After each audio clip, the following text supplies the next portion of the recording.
안녕하세요.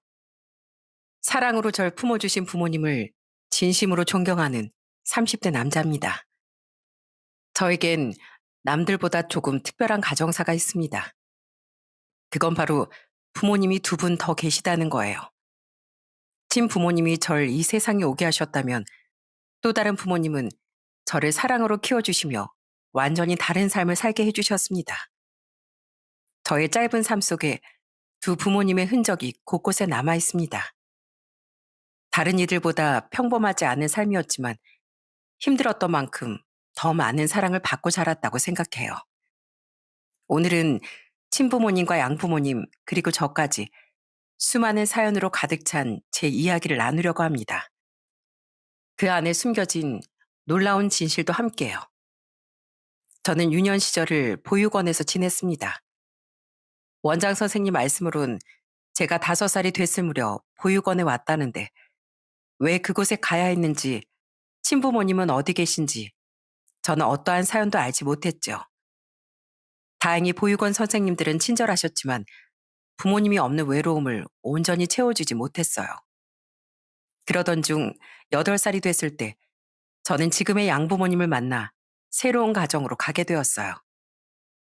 정규야, 인사드려야지. 오늘부터 정규를 돌봐주실 분들이야. 저는 처음 보는 낯선 어른들이 무서워 보육원 선생님 뒤에 숨어만 있었습니다. 그런 절 보며 양부모님은 껄껄 웃으셨죠. 그때 양어머니는 제게 사탕 하나를 건네주셨어요. 안녕, 정규야. 듣던 대로 정규는 정말 귀엽구나. 오늘부터 우리가 정규의 양엄마, 양아빠란다. 우리 앞으로 잘 지내보자. 저는 양어머니가 주시는 사탕을 받아들었습니다. 그리고 집으로 가는 내내 그 사탕을 먹지도 못하고 보물이라도 되는 듯 손에 꼭 쥐고 있었어요. 그건 제가 살면서 처음 받아보는 선물이었거든요. 그렇게 양부모님의 집에 도착해서 저는 정말 깜짝 놀라고 말았습니다. 우선 제일 놀란 건 저의 예상보다 훨씬 환경이 좋지 않은 집안 풍경 때문이었어요. 절대 큰 부잣집을 기대한 건 아니었지만 그래도 생각보다 너무나 작고 낡은 집이었거든요. 작디 작은 거실엔 아주 조그만 어린아이가 울고 있었고요. 혜인아, 오빠야, 인사해. 우리 혜인이 드디어 오빠가 생겼네. 정규야, 이리 와봐. 여긴 정규 동생 혜인이야. 양어머니는 작은 아이를 제 동생이라며 소개해 주더라고요. 하루아침에 생긴 부모님과 동생에 전 낯설기도 하고 가슴 깊은 곳 언저리에서 피어오르는 작은 설렘을 느꼈습니다. 그렇게 동생과 눈인사를 나누고 있던 와중 그때까지 별 말씀 없으시던 양아버지가 편한 옷으로 갈아입고 나오셨어요. 그때 반소매 티셔츠를 입은 양아버지를 보고 저는 또 한 번 크게 놀라고 말았어요. 아버지 양팔엔 커다란 용 문신이 그려져 있었어요. 그뿐만 아니라 살짝살짝 보이는 몸 구석구석에도 많은 문신이 있었습니다. 그때 8살이었던 전 그만 얼어붙고 말았어요. 그런 건 만화에서도 본 적이 없었거든요. 양아버진 그런 저에게 딱 한마디만 하셨습니다. 난 널 친아들로 키울 거다. 그게 무슨 말인지 알아? 부모라고 맹목적으로 해주기만 하는 거 우리 집엔 없단 말이다. 정규 너도 그렇고 혜인이도 그렇고 자기 몫을 똑바로 해내는 사람으로 키울 거란 그 말이야. 전 양아버지의 말에 겁을 먹고 침만 꼴깍 삼켰습니다. 양어머니는 그런 절 꼭 안아주시며 아버지가 말씀만 저렇게 무섭게 하시지 정말 좋은 분이라고 저를 달래주셨어요. 양아버진 첫인상처럼 정말 엄격하신 분이었어요. 제가 할 일을 하지 않거나 거짓말을 할 때면 무섭게 혼을 내셨습니다. 제가 11살이던 무렵이었을까요? 가정 형편이 그렇게 좋지 않음을 알고 있었기에 전 특별히 학원에 다니지 않고 방문 학습지 정도만 하고 있었어요. 하루는 학습지 숙제를 다 못했기도 하고 친구들이랑 나가서 놀고 싶은 마음이 크더라고요. 그래서 전 선생님께 전화를 걸어 거짓말을 했습니다. 선생님, 저 정규인데요. 오늘 저 감기에 심하게 걸려서 공부를 못할 것 같아요. 부모님이 바쁘셔서 제가 전화 걸었어요. 학습지 선생님은 제게 수업을 밀어줄 테니 푹 쉬라고 하셨고, 저는 친구들과 몰려나가 신나게 축구를 했습니다. 어찌나 신나게 놀았는지 한여름도 아닌데 땀을 한 바가지 흘리고 저녁 때가 다 되어서야 집으로 돌아왔습니다. 당연히 집에 양어머니와 동생만 있을 거라 생각했는데 거실에 바로 양아버지가 앉아 계셨어요. 너 어디 갔다 오는 거야? 오늘 학습지 선생님 오시는 날 아니니? 아, 그게 학습지 선생님이 오늘 아프시대요. 그래서 내일 수업하기로 했어요. 전 양아버지께 혼날까봐 무서워 일단 거짓말로 둘러댔습니다. 양아버진 그때까지도 차분하게 제게 이것저것 물으시다가 제가 계속 거짓말을 하니 결국 회초리를 드셨습니다. 사람이 살다 보면 수업 한두 번쯤 빼먹을 수 있다. 하지만 거짓말하는 건 안 돼. 네가 차라리 솔직하게 말하고 나가 놀았으면 이 애비도 하루쯤은 눈 감아줬을 거다. 그런데 넌 오늘 날 두 번 실망시키는구나. 그날 처음 아버지께 회초리를 맞으며 저는 정말 서럽게 울었습니다. 아버진 회초리를 딱 10대 때리시고 저를 무릎 꿇고 앉게 하셨어요. 눈물 닦고 잘 들어라. 난 너한테 1등을 하라거나 유명한 사람이 되라고 하지 않을 거야. 대신 제대로 된 인성을 갖춘 사람이 되라고 가르칠 거다. 앞으로도 거짓말하면 오늘같이 회초리 맞는 줄 알아. 전 그날 저녁밥도 먹지 않고 방에 들어와 이불을 뒤집어 쓰고 누웠습니다. 한참 뒤에 양어머니가 자초지정을 들으셨는지 방에 들어와 제 종아리에 약을 발라주셨어요. 우리 아들 아버지한테 혼나서 속상하겠네. 그래도 저녁은 먹어야지. 우리 아들 다 큰 줄 알았더니 아직 아기네, 아기야. 양어머니는 울다 지쳐 눈이 퉁퉁 부은 절 놀리며 계속 제 기분을 풀어주려고 하셨어요. 저는 그런 양어머니 품에 안겨서 실컷 어리광을 부렸죠. 양부모님이 참 좋았지만 그때까지만 해도 약간의 거리감이 남아 있었거든요. 하지만 양아버지에게 혼이 나고 양어머니께 위로받고 다른 친구들이 겪고 사는 일들을 저도 겪고 나니 그제야 조금 더 가까워지는 것 같았습니다. 제가 14살이 되던 무렵엔 양부모님의 근무지에도 따라가 볼 수 있었어요. 그 전까지 두 분이 도배사로 일하시는 건 알고 있었지만 자세히 어떤 일을 하시는 건지 몰랐거든요.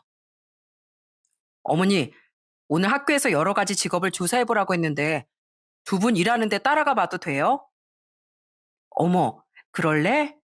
엄마 아빠가 바빠서 현장에서 잘 못 챙겨줄 수 있는데 괜찮겠어? 전 조금 지루해도 보채지 않겠다는 다짐을 여러 차례 하고 그렇게 양부모님 뒤를 따라갔습니다. 도착한 곳은 이삿짐이 다 빠져서 텅 빈 어느 집이었어요.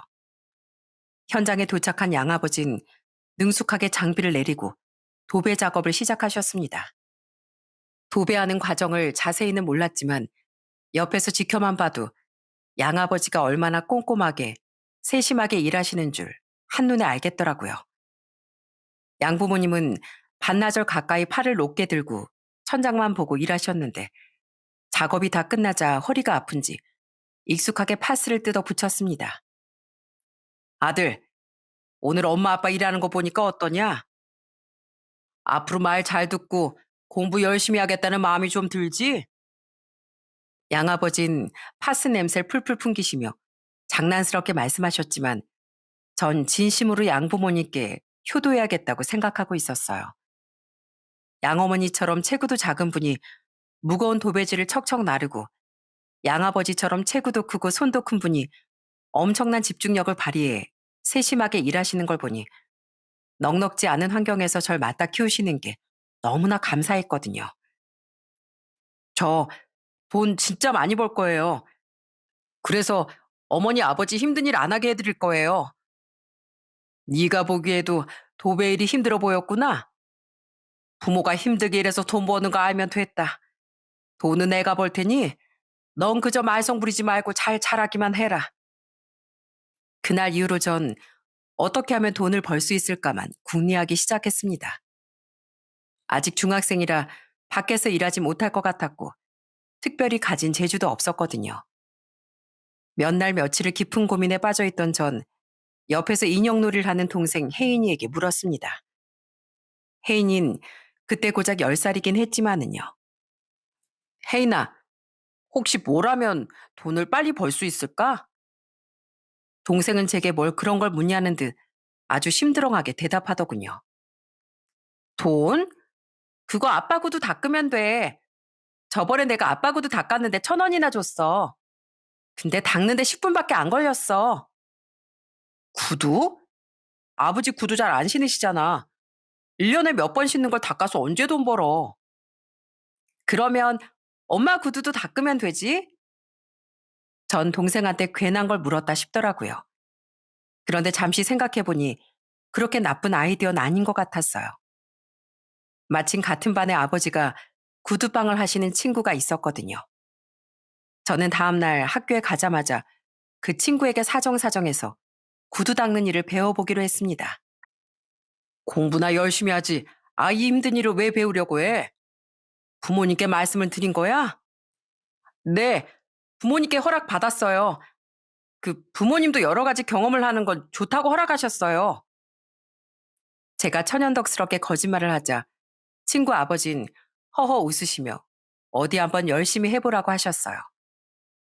처음엔 구두약 바를 줄도 몰라서 그저 친구 아버지가 시키는 심부름이나 열심히 하는 정도였죠. 그러다 얼마 후 방학이 되자마자 저는 본격적으로 구두방으로 출근하며 열심히 일을 배웠습니다. 아들, 요즘 맨날 어딜 그렇게 가는 거야? 방학인데 늦잠도 안 자고 손하고 옷을 왜 그렇게 또 시커먼 거야? 아, 그게 그냥 애들이랑 놀이터에서 놀아서 그래요. 저 다녀올게요.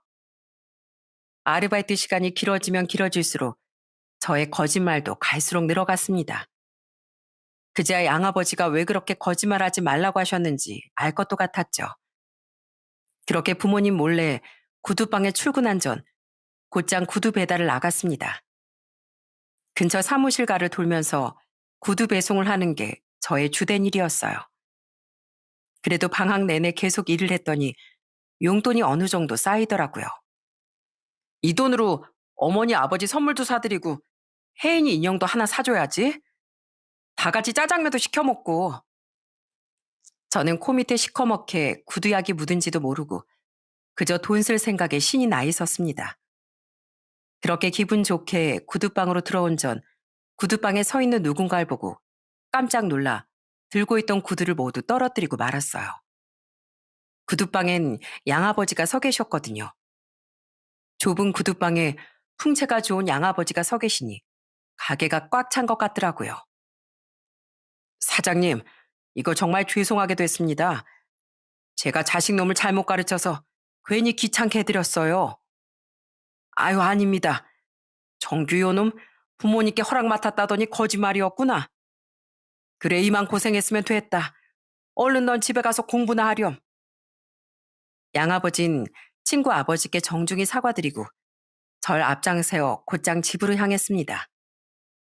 전 양아버지가 아무 말씀 안 하시는 게 더 무서워 대문 앞에서 도망이라도 가야 하나 싶었어요.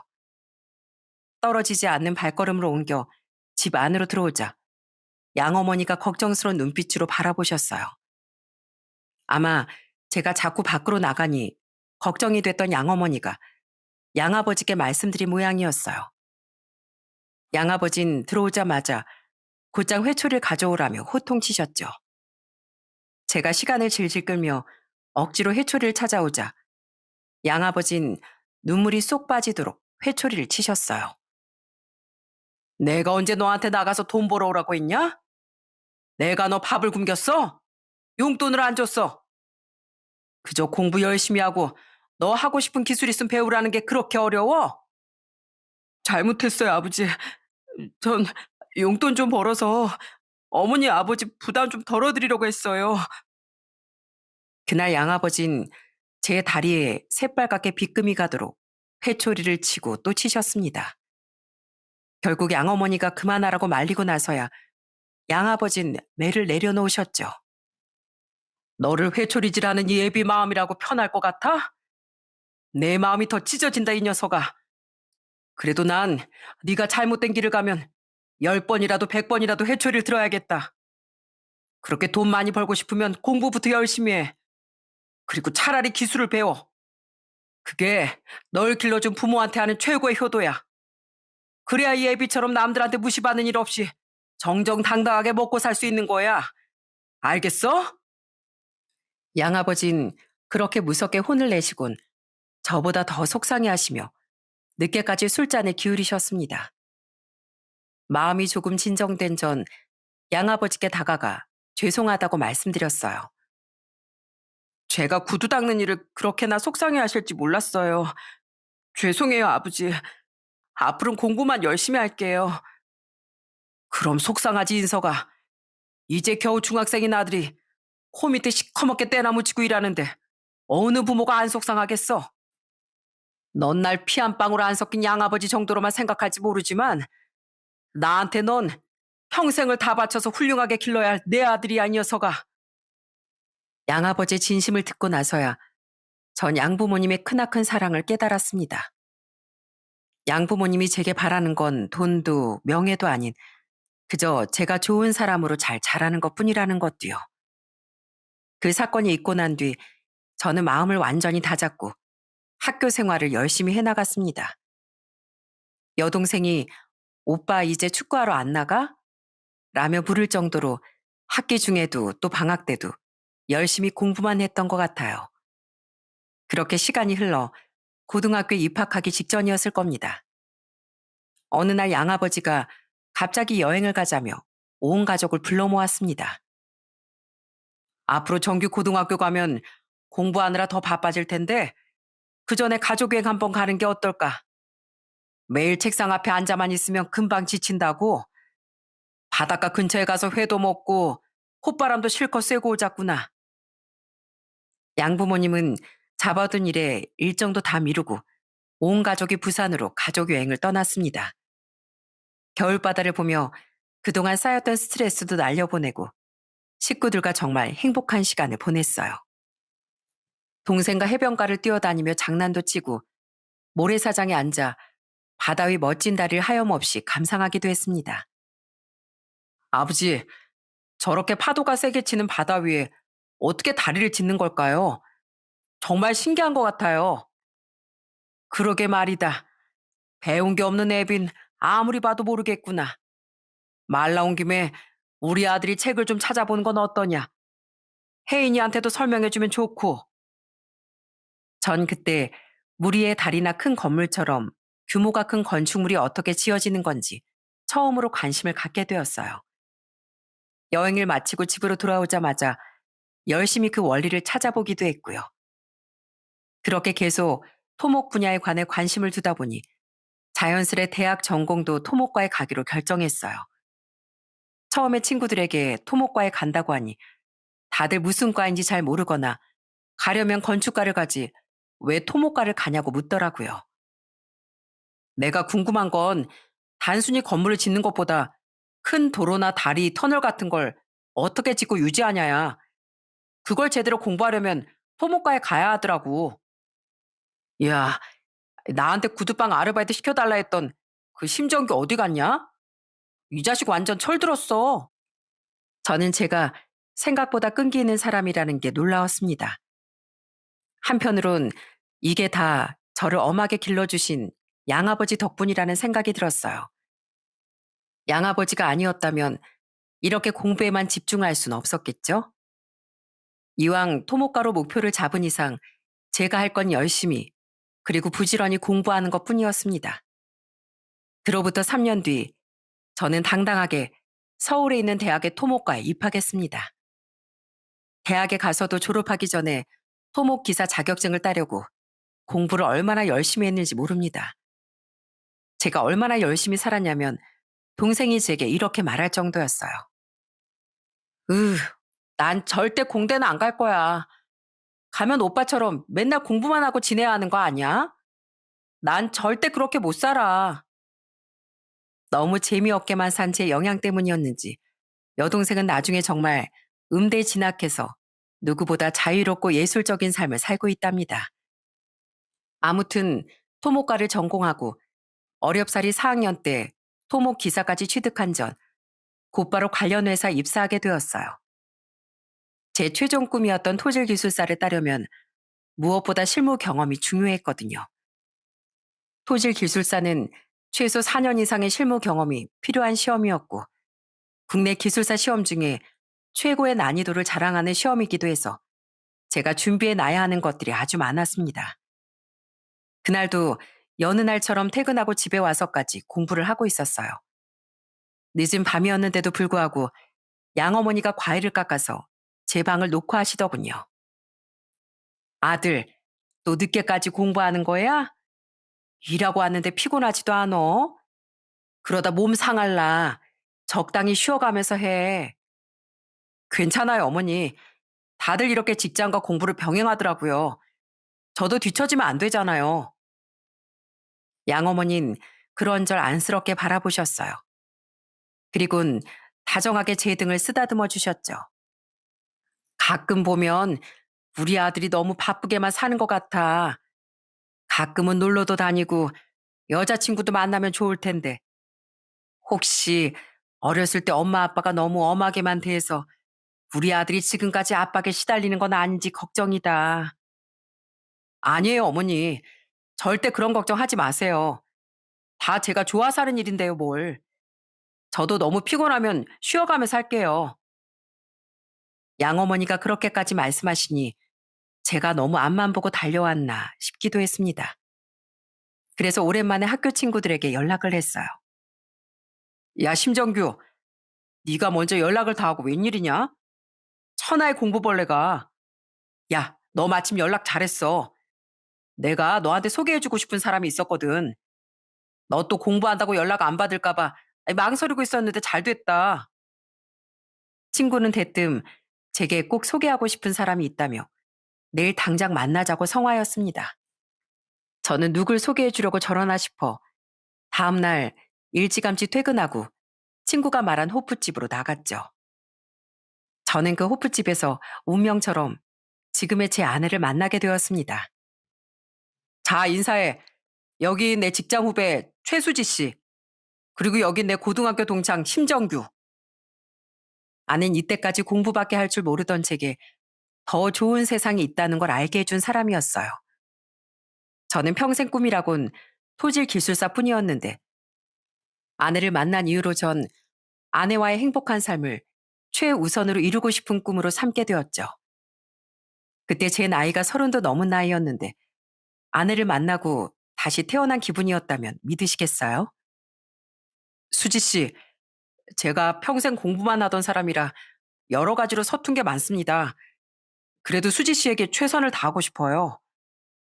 정규 씨 눈엔 진심이 보여요. 좋아요. 한번 믿어볼게요. 아내는 서툰 제 고백에도 예쁘게 웃어주었습니다. 그렇게 전 늦은 나이에 만난 사랑에 행복에 겨운 시간을 보냈어요. 아내가 정말 제 사람이 맞았는지 아내와 연애하며 전 꿈에 그리던 토질 기술사 자격을 획득하게 되었어요.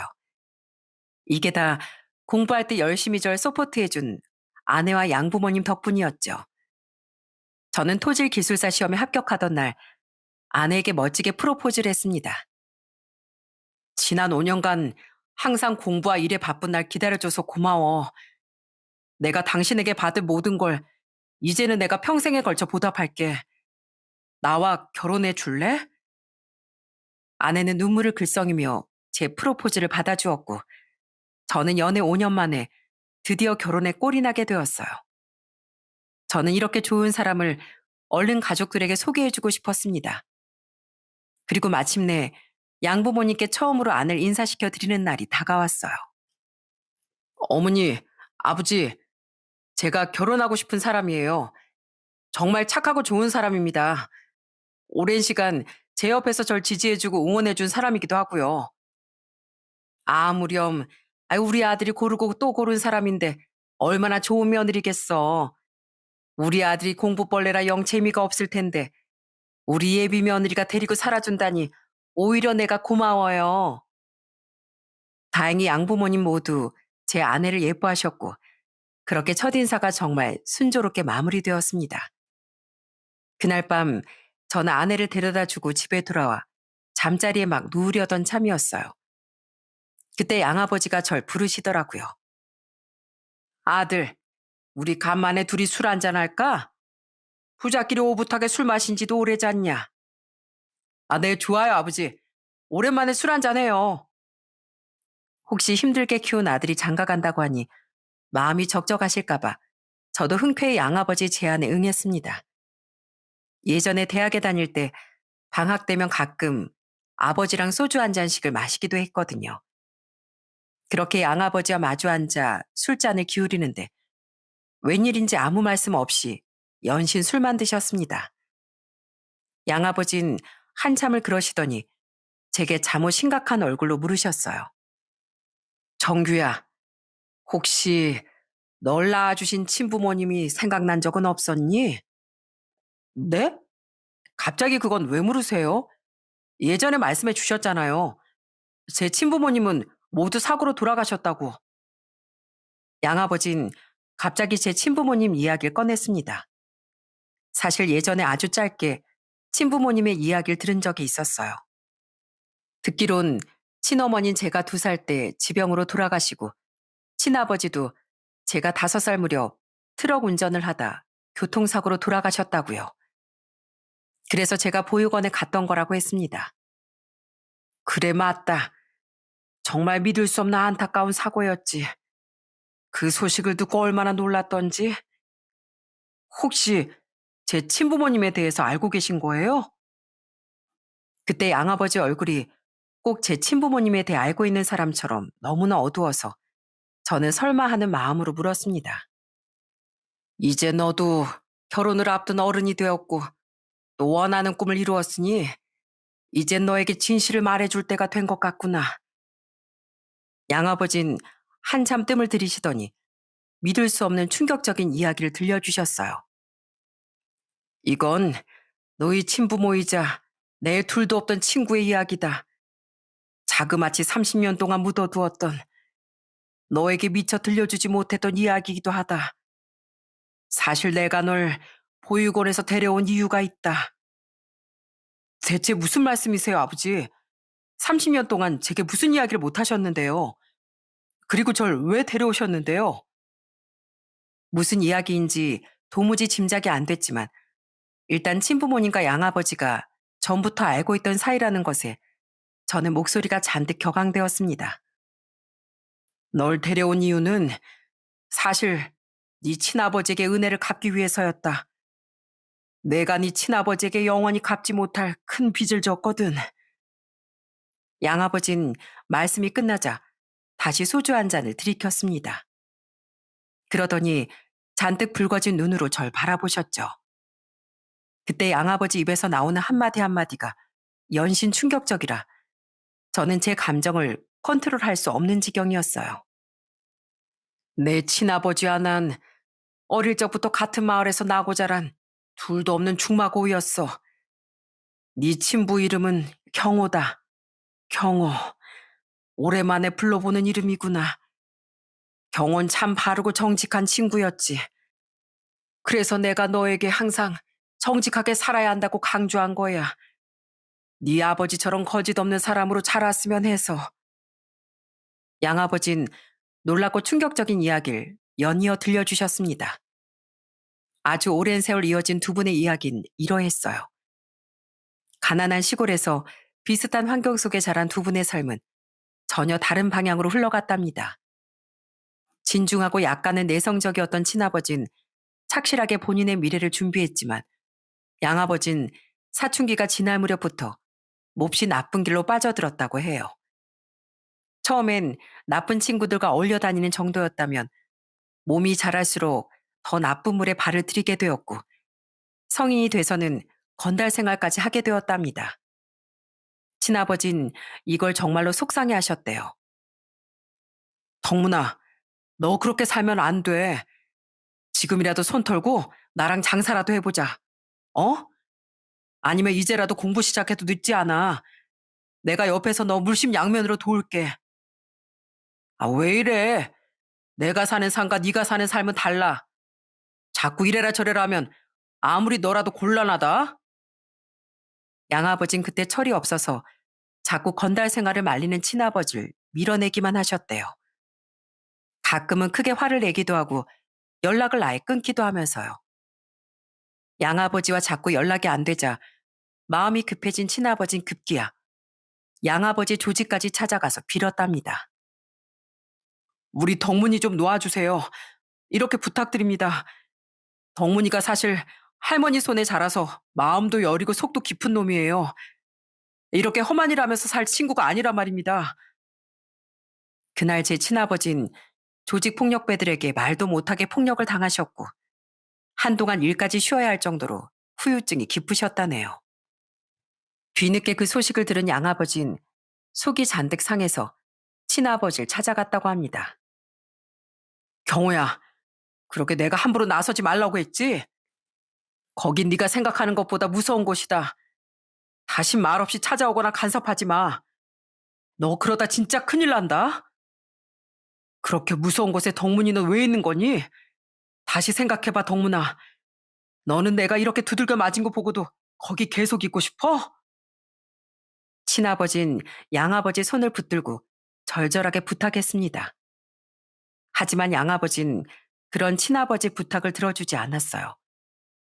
그 시절을 회상하는 양아버지의 표정은 꼭 그 당시로 다시 돌아간 것처럼 추억에 잠겨 있었어요. 지금 생각해도 난 정말 몹쓸 친구였지. 친구라고 말할 자격도 없다. 네 아버지가 혼자 그 무서운 곳까지 찾아와 빌었는데 내가 그 부탁을 저버리고 말았어. 양아버지가 그렇게 매몰차게 돌아선 후로도 친아버지 의지는 꺾이지 않았답니다. 어떻게든 양아버지를 바르게 살게 하려고 백방으로 뛰어다니며 애쓰셨대요. 난 그런 경우의 마음을 이용했어. 내가 무슨 부탁을 하더라도 다 들어주려 한 녀석이었으니까. 난 돈이 필요할 때마다 경호를 찾아갔다. 깡패 생활을 하다 보니 수시로 합의금이 필요했거든. 그때마다 너희 아버진 어렵게 모은 돈을 한 채 망설임 없이 내놓았다. 내가 구치소에 수감돼서 경호를 찾아가지 못하면 네 아버지가 경찰서까지 돈다발을 들고 뛰어와 피해자와 합의를 보기도 했어. 저는 양아버지 이야기를 듣고 저희 아버지가 그런 분이었다는 것에 정말 큰 충격을 받았습니다. 여기서 아버진 친부, 양부 두 분의 아버지 모두를 말하는 겁니다. 친아버지가 양아버지를 그렇게나 아끼고 챙겼다는 것도 놀랐고 이때까지 절 친아들처럼 길러주신 양아버지가 그런 무서운 사람이었다는 것도 충격적이었어요. 네 아버진 내가 구치소에서 나올 때마다 꼭 두부김치에 소주 한 잔을 사주면서 이제 그만하자. 이제 제발 그만해라. 이러면서 나를 말렸어. 난 듣는 둥 마는 둥 하면서 네 아버지가 사주는 소주만 받아 마셨지. 네 아버진 집에 가면서 내 지갑에 꼭 10만 원씩 넣어주면서 이걸로 나쁜 짓 하지 말고 좋은 데 써라. 이랬었지. 그때 당시 10만 원이 얼마나 큰 돈이었는지 아니? 그렇게 친아버진 친아버지대로 양아버진 양아버지대로 도저히 닿을 수 없는 평행선처럼 지내다가 마침내 친아버지가 제 친어머니를 만나 결혼을 하신 겁니다. 경호가 결혼한다고 하니까 그제야 정신이 번쩍 들더구나. 네 아버진 착실하게 인생을 살아가는데 난 그렇게 살다간 결혼은커녕 계속 사람 노릇도 못하고 살 것 같은 거야. 그래서 그때부턴 내가 네 아버지를 수시로 찾아갔다. 네 친엄마도 정말 좋은 사람이었어. 매번 찾아오는 남편 친구가 귀찮을 법도 한데 항상 나를 챙겨주려고 애썼으니까 말이야. 네 친부모가 그런 사람들이었다. 얘기가 그쯤 되자 양아버지도 저도 친부모님을 떠올리며 눈시울이 붉어질 대로 붉어져 있었어요. 네 친어머니가 널 낳고 2살 되던 애 세상을 달리해서 나도 큰 충격이었어. 그러니 네 아버지는 얼마나 마음고생을 했겠냐. 그런 상황에도 네 아버지 경호는 괜찮다면서 내 끼니를 챙기더라. 그런 친부모님께 보답하고 싶어서 그래서 절 데려다 기르신 거예요? 친부모님이 아버지께 잘해주셔서요. 양아버진 급기야 눈물까지 흘리셨습니다. 양아버진 평생 친아버지와 가깝게 지내며 그때까지 받은 마음을 갚으려 했지만 인생이라는 게 그렇게 계획처럼만 흘러가진 않았다고 말씀하시더군요. 정말 경호에게 은혜를 갚으며 살려고 했는데 내가 또다시 사고를 치고 말았다. 그때 조직 생활을 정리하려고 준비 중이었는데 조직에서 날 쉽게 놓아주지 않았다. 이 생활을 정리하고 싶으면 마지막으로 할 일이 있다고 했어. 그래서 나도 정말 마지막이다 싶은 마음으로 현장에 나가게 됐고 거기서 그만 경찰에게 붙들리고 만 거야. 알고 보니 나를 믿기로 하는 조직의 함정이었어. 그날 현장에서 있었던 모든 과실은 나에게 돌아왔고 난 또다시 합의금이 필요하게 되었지. 난 습관처럼 경호를 찾아갔고 양아버지 말씀에 의하면 그때 저는 3살이었고 제 친어머니가 돌아가신 지 딱 1년 되는 시기였다고 했어요. 양아버지도 이런 시기에 또다시 돈을 빌려달라는 건 정말 몹쓸 짓 같아서 대문 앞에서 몇 번이고 망설였대요. 하지만 그때 내 상황이 너무 급해서 결국 네 아버지에게 1,000만 원을 빌리고 말았어. 아마 그 돈은 경호에게 전 재산이나 다름없는 돈이었을 거야. 엄마 품이 그리워 우는 너를 안고 내게 돈을 빌려주던 그 모습을 잊을 수가 없어. 나는 그 슬픔에 잠긴 얼굴을 보고도 염치 없이도 그 돈을 또 받았지. 양아버진 연신 눈물을 닦으시며 말씀을 이어나가셨습니다. 전 이젠 기억도 나지 않는 친아버지를 떠올렸어요. 상상 속의 친아버진 인자하게 웃고 계셨습니다. 내가 그 돈을 빨리 갚았어야 했는데 결국 갚질 못했어. 어렵게 조직 생활을 정리하고 나도 네 양어머니를 만나서 결혼을 했거든. 평생 나쁜 짓만 하고 살다가 아내도 만나고 건실하게 살아보려고 하니 할 일이 많더라고. 네 아버진 항상 날 우선으로 생각해줬는데 난 그러질 못했던 거야. 그런데도 내가 결혼을 한다니까 네 아버지가 얼마나 좋아한 줄 아니? 마치 자기 일처럼 기뻐하더구나. 친아버진 정말 좋은 분이셨네요. 당연하지. 세상에 너희 친아버지처럼 좋은 사람이 없었다. 양아버진 쓰게 웃으셨어요. 그리곤 친아버지가 얼마나 좋은 분이셨는지 어릴 적 추억부터 여러 가지 즐거웠던 일화를 잔뜩 얘기해 주셨죠. 정규 네가 4살 됐을 때 나도 네 동생 혜인이를 낳았지. 경호는 자기 딸처럼 우리 혜인이를 예뻐했어. 매번 공주님 공주님 하며 선물도 사오고 그때 경호가 트럭 운전을 하고 있었거든. 트럭에 정규 네 사진하고 우리 혜인이 사진하고 두고 다니더라고. 그렇게나 정이 많은 놈이었는데 교통사고로 그렇게 허무하게 가버릴 줄이야. 경호도 그렇고 네 친어머니도 그렇고 일가 친척도 없었던지라 너는 바로 보육원에 맡겨졌어. 그때 내가 널 바로 데려오려고 했지만 내 형편이 그러지 못했어. 미안하다. 양아버진 절 보육원에서 당장 데려오려고 했지만 당시 단칸방에 3식구가 살던 처지에 쉽게 절 데려올 수 없었다네요. 결국 양아버진 친아버지 산소에 찾아가 통곡을 하며 사과했다고 해요. 경호야, 미안하다. 미안해.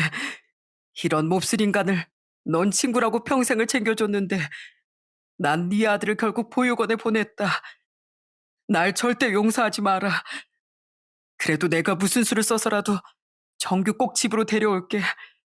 조금만 기다려줘. 면목이 없다 친구야.